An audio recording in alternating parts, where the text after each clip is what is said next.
கானான் தேசத்தை வெற்றி கொண்ட மாபெரும் தளபதி யோசுவா தனது 110 வயதில் மரித்துப் போகிறார். இஸ்ரவேல் மக்கள் கண்ணீருடன் அவரை அடக்கம் செய்கிறார்கள். யோசுவா உயிரோடு இருந்தவரை எகிப்திலிருந்து புறப்பட்டது முதல் யோர்தானை கடந்தது வரை கடவுள் செய்த அற்புதங்களை மக்கள் கண்ணார கண்டிருந்தனர். அந்த மூத்த தலைமுறையினரிடம் ஒரு பயபக்தி இருந்தது. தலைவர் போய்விட்டார். மோசேக்கு பின் யோசுவா இருந்தார். யோசுவாவுக்கு பின் இங்கேதான் விரிசல் தொடங்குகிறது. யோசுவா தனக்கு பின் ஒரு தனிப்பட்ட தலைவரை நியமிக்கவில்லை. மாறாக ஒவ்வொரு கோத்திரமும் தங்களுக்கு ஒதுக்கப்பட்ட நிலத்தை அவர்களே சுதந்தரிக்க வேண்டும் என்று விட்டு சென்றார். இன்னும் ஆழமான வேதாகம உண்மைகளை தெரிந்து கொள்ள மறக்காமல் பைபிள் நேரம் சேனலை பாருங்கள். தேவன் எப்படி நியாயாதிபதிகளை தேர்ந்தெடுத்தார் என்பதை பற்றி அறிந்து கொள்ளுங்கள். பல ஆண்டுகள் கடக்கின்றன. அற்புதங்களை கண்ட தலைமுறை மெல்ல மெல்ல மடிகிறது. புதிய தலைமுறை வளர்கிறது. இஸ்ரவேலர்கள் கானானியர்களை முழுவதுமாக துரத்த வேண்டும் என்பது கடவுளின் கட்டளை. ஆனால் இவர்கள் சோம்பேறித்தனத்தாலும் பேராசையாலும் கானானியர்களை துரத்தாமல் அவர்களுடன் சமாதான ஒப்பந்தம் செய்து கொள்கிறார்கள். இஸ்ரவேலர்களின் பிள்ளைகள் கானானியர்களின் பிள்ளைகளை திருமணம் செய்கிறார்கள். அவர்களின் திருவிழாக்களில் கலந்து கொள்கிறார்கள். நமது கடவுள் கண்ணுக்கு தெரியாதவர். ஆனால் இவர்களின் பாகால் மற்றும் அஸ்தரோத்தை நாம் ஏன் கொண்டாடக்கூடாது? பரிசுத்தமாக இருக்க வேண்டிய தேசத்தில் அந்நிய கலாச்சாரம் மெல்ல மெல்ல நச்சாக பரவுகிறது. தேவாலயம் வெறிச்சோடுகிறது. பாகால் சிலைகளுக்கு முன் பலிகள் செலுத்தப்படுகின்றன. தன் மக்களை நேசித்த கடவுள் அவர்கள் வழிதவறும்போது அவர்களை திருத்த முடிவெடுக்கிறார். அவர் தனது பாதுகாப்பை விலக்கிக் கொள்கிறார். வேலி இல்லாத தோட்டத்திற்குள் நரி நுழைவது போல பக்கத்து நாட்டு ராஜாக்கள் மெசொபொத்தாமியா, மோவாபு, கானான், இஸ்ரவேலின் எல்லைக்குள் புகுந்து கொள்ளையடிக்க தொடங்குகிறார்கள். இஸ்ரவேலர்கள் இப்போது தங்கள் சொந்த நாட்டிலேயே அகதிகளாக மாறுகிறார்கள். விளைச்சல் நிலங்களை எதிரிகள் பறிகிறார்கள்.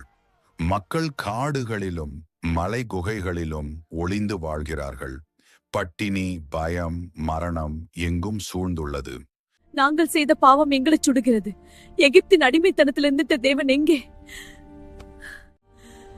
எங்களை காப்பாற்ற யாரும் இல்லையா? மக்கள் தங்கள் பலவீனம் உணர்ந்து தங்களின் அந்நிய தெய்வங்களை உடைத்து எறிந்துவிட்டு கண்ணீரோடு கடவுளை நோக்கி கூப்பிடுகிறார்கள். யோசுவாவுக்கு பிறகு வந்த தலைமுறை வழிதவறியதால் மெசொபொத்தாமியாவின் ராஜாவான குஷான் ரிஷாதாயிம் என்பவன் இஸ்ரவேலை தாக்கினான்.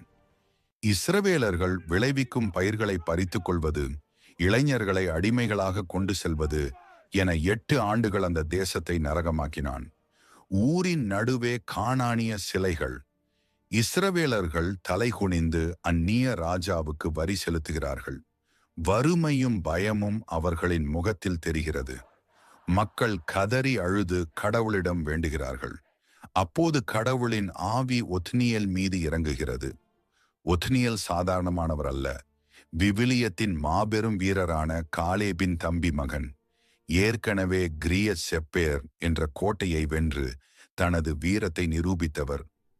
ஒத்னியேல் ஊர் மக்களை திரட்டுகிறார். எத்தனை காலம் இந்த அடிமைத்தனம்? நம் முன்னோர்கள் பார்த்த அற்புதங்களை மறந்தது ஏன்? எழுந்து வாருங்கள், நம் தேசத்தை மீட்டெடுப்போம். காலேபின் குடும்பத்து ரத்தம் அவரிடம் இருந்ததால் அவரிடம் ஒரு இயல்பான தலைமை பண்பு இருந்தது. மெசொபொத்தாமியாவின் பிரம்மாண்ட படைக்கு எதிராக ஒத்னியேலின் சிறிய படை அணிவகுக்கிறது. விவிலியம் கூறுகிறது, கர்த்தருடைய ஆவி அவர் மேல் இருந்தது. இது ஒரு சாதாரண போர் அல்ல, ஒரு புனித போர். ஒத்னியேல் முன்னின்று தாக்குதலை தொடங்குகிறார். மெசொபொத்தாமியாவின் அந்த இரட்டிப்பு தீமை கொண்ட ராஜாவை நேருக்கு நேர் சந்திக்கிறார்.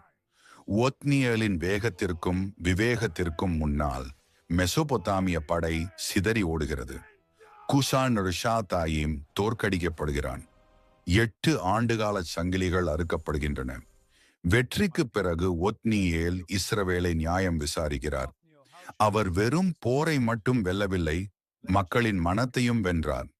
வழிபாட்டு தலங்களை சீரமைத்தார். மக்களுக்கு தர்மத்தை போதித்தார். அவரது தலைமையின் கீழ் தேசம் 40 ஆண்டுகள் அமைதியாகவும் செழிப்பாகவும் இருந்தது.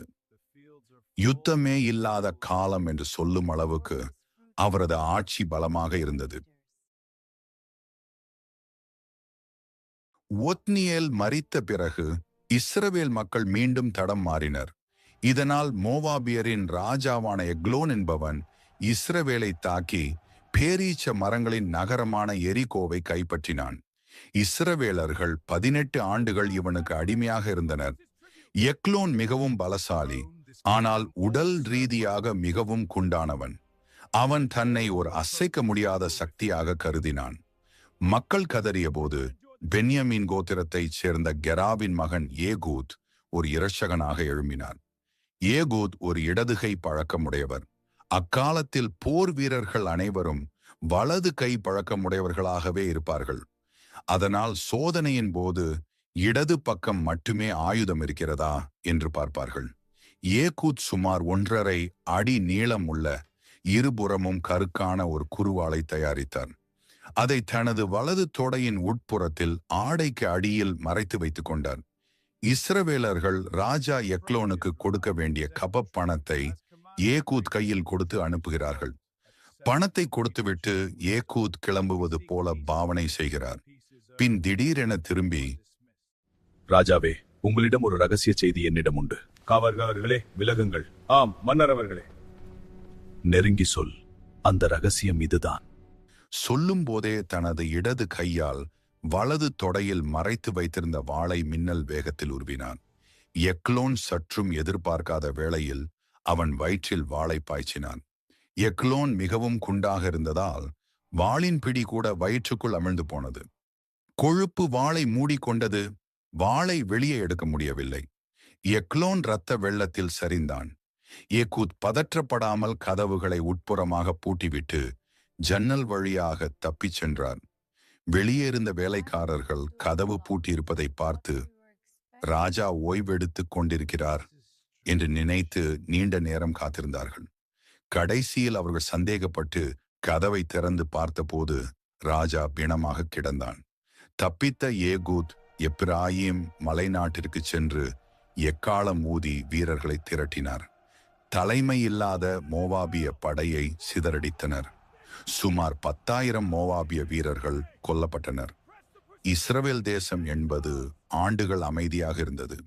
விவிலியத்தில் ஒரு நீதி தலைவரின் கீழ் தேசம் நீண்ட காலம் 80 ஆண்டுகள் அமைதியாக இருந்தது ஏகூத்தின் காலத்தில்தான்.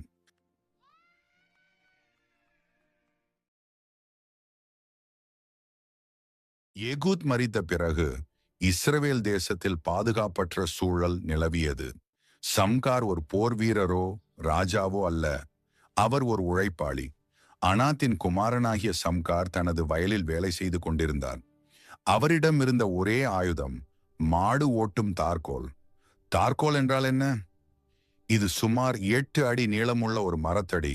அதன் ஒரு முனையில் மாடுகளை விரட்ட கூர்மையான இரும்பு முள்ளும், மறுமுனையில் கலப்பையில் ஒட்டியிருக்கும் மண்ணை சுரண்ட ஒரு சிறிய இரும்பு சட்டியும் இருக்கும்.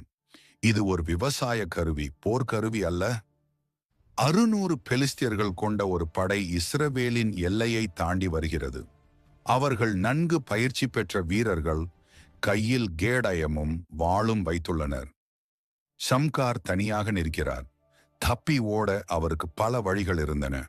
ஆனால் அவர் தனது தேசத்திற்காகவும் மக்களுக்காகவும் நிற்க முடிவெடுத்தார். தன் கையில் இருந்த அந்த ஒரே ஒரு தார்கோலை சுழற்றத் தொடங்கினார். வாழ்வீச்சுகளை தனது மரத்தடியால் தடுத்தார். மின்னல் வேகத்தில் அந்த இரும்பு முள்ளால் எதிரிகளை தாக்கினார்.